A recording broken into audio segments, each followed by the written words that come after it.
Hi guys, naglilinis lang ako dito sa sa labas.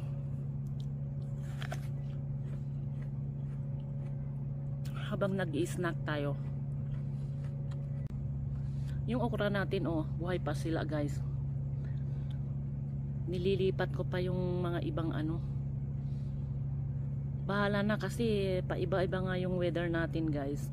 Hindi natin alam kung anong next weather ulit. Ngayon pa English pa kasi tayo, weather. Yung klima natin iba guys.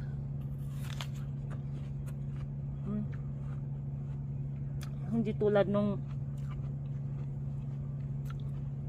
previous years. Ang ganda. Ganda ng panahon. Ngayon iba na guys. Kaya yung mga tanim natin iba din o konti lang yung mga na harvest natin guys.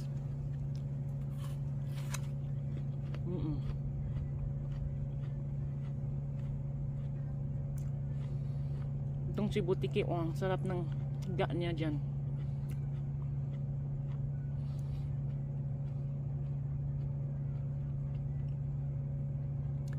Yung talong natin okay na siya kasi yung klima ulit ngayon medyo lumamig-lamig na.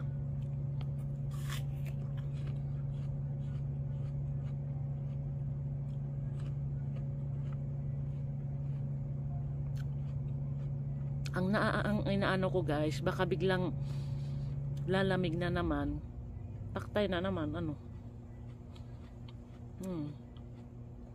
yung beans talaga, marami tayong nakuhang beans. At least nilagay natin sa mga natin. Yung mga nandoon. Ayan At least may nakuha kung medyo ginisa-gisa natin. Pero yung okra natin iilan lang.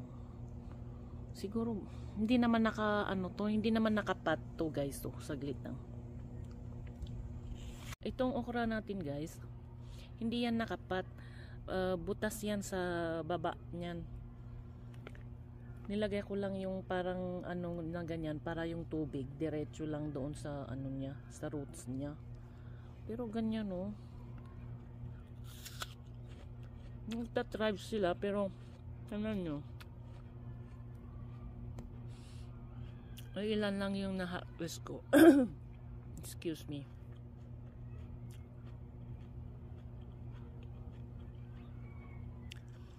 Nilipat ko yung doon guys, saglit. Nilipat ko yung isang dito. Maski malaki na kasi naiinitan siya doon. Yung tomatoes natin, ito 'Di ba yung natin, yung beans natin, yung sitaw natin, tinanggal natin diyan. Ayun, nilipat ko yung isa doon na kamatis para dito sa may silong. Hindi siya masyadong naiinitan.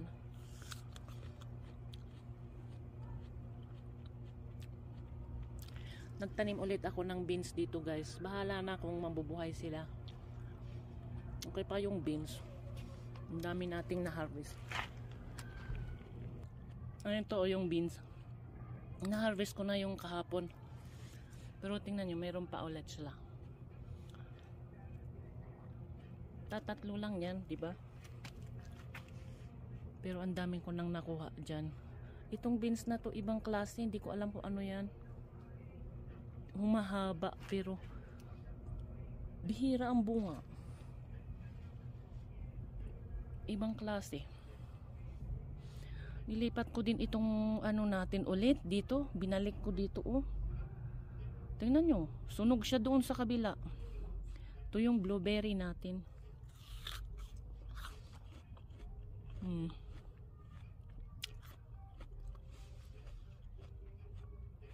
Naglilinis ako guys. Tinatanggal ko na yung ibang pots. Ayan nilagay ko doon.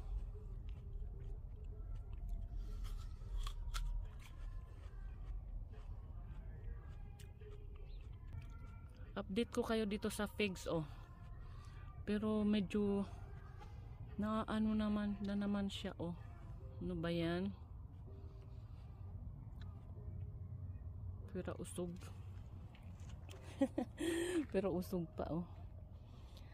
Ayan pa yan yung ano natin, peaches natin. Iwan ko, maano na. Hinog na siya, guys. So, kaya lang tingnan nyo.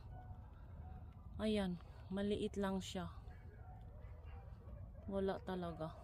Hindi lumaki. Hinog na yan.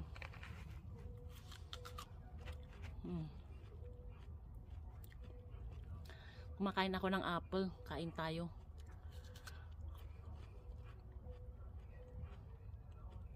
Snack. Ito yung nilinis ko na, guys, oh. Ito yung campus natin. Nilagyan ko ng tubig. Binaliktad ko lang kanina. Ito pa yung isa. Ako.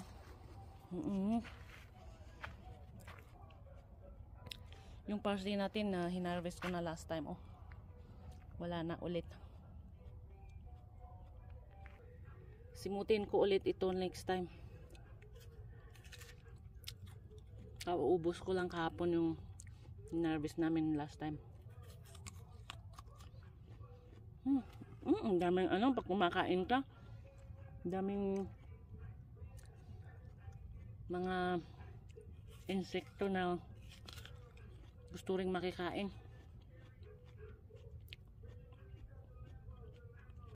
Ayan, guys, so pinutulan ko na naman itong palm tree natin.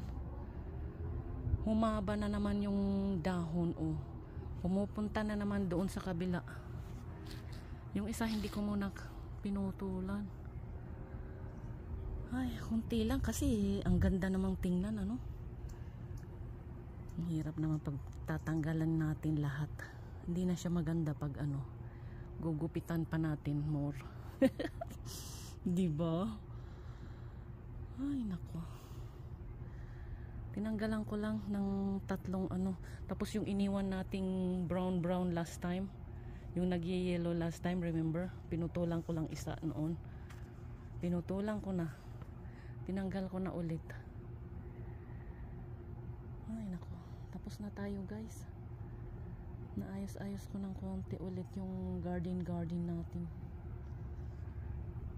Dami pa natin gagawin, guys. So, lilinisan pa natin yan bago darating si ano, darating si Malu natin, si Mother Lu, si Mama Lu natin. Kaya mag general cleaning tayo habang hindi pa siya dumadating, ano. Darating na daw siya, eh. Tapos yung dahon na doon, oh, hindi ko pa na anuhan. Ano ba yan? Parang ang bilis-bilis ng oras. Tapos parang ano na tayo, nanghihingal na tayo agad, guys. Hindi tulad noon na ano, bilis-bilis nating natatapos. Ngayon parang ang hirap-hirap ng gumalaw, oh. Ay, iba na talaga ang tumatanda. Sabi nga nila, ano, getting old sucks. Parang ganun. Ayan, oh. Hindi ko pa nalinisan yan, oh. Tingnan nyo. Nakatakot pag ganitong mainit, eh. Kanina ang sarap ng ano, simoy ng hangin. Ngayon mainit na, guys. Kasi ano na yata, alas 3 na or 2 o'clock. Ay, hindi, kasi pag 2 o'clock andito na si Jojo, oh. Maalauna na siguro. Anyway, tapos na tayo. Inayos ko din yung ano, yung anong tawag nito, yung shade ng ano, kasi natutumba siya. Nayos-ayos ko lang konti kasi pag mahangin nga dito, guys, parang ihahangin yung ano natin, yung shade ng ano natin, plants natin. Kukunti na nga yung plants natin. Ayan. Anyhow, ayusin ko lang to, guys. Tapos sa loob na ako. See you later.